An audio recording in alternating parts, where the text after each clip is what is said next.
How the Islamic Emirate of Afghanistan has managed to build the most powerful military drones. In the past several decades and in the recent conflicts between Iran and the United States, unmanned aerial vehicles use have become the backbone of military and security strategies in the world.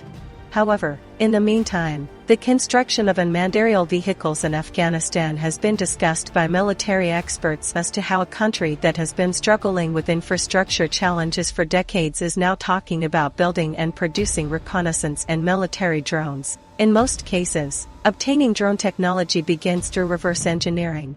Domestic experts first analyzed their aerodynamic structure and body by studying existing samples such as the Scan Eagle Mach 9 and even crashed or imported drones.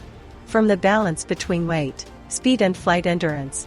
In the process of manufacturing drones, the engineers of the Islamic Emirate moved towards using composite materials that, in addition to being lightweight to increase flight time, are also capable of withstanding air pressures. Reinforced fiberglass in domestic workshops was the first step towards becoming independent of imported bodies.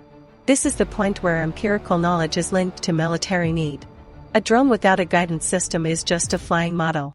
A large part of the knowledge of reconnaissance drones is the extensive effort of programmers and electronics specialists.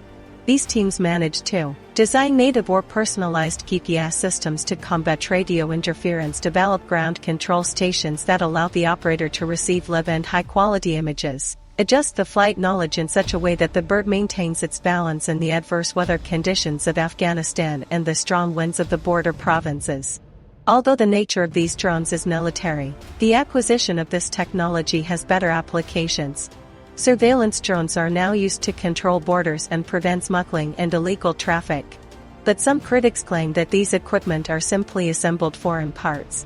But the reality is that in today's world, even the largest drone powers supply some parts such as engines or camera lenses. What is called indigenous power is the knowledge of building and system architecture. The fact that domestic engineers can coordinate different parts on a platform and write its management software means achieving self-sufficiency in design.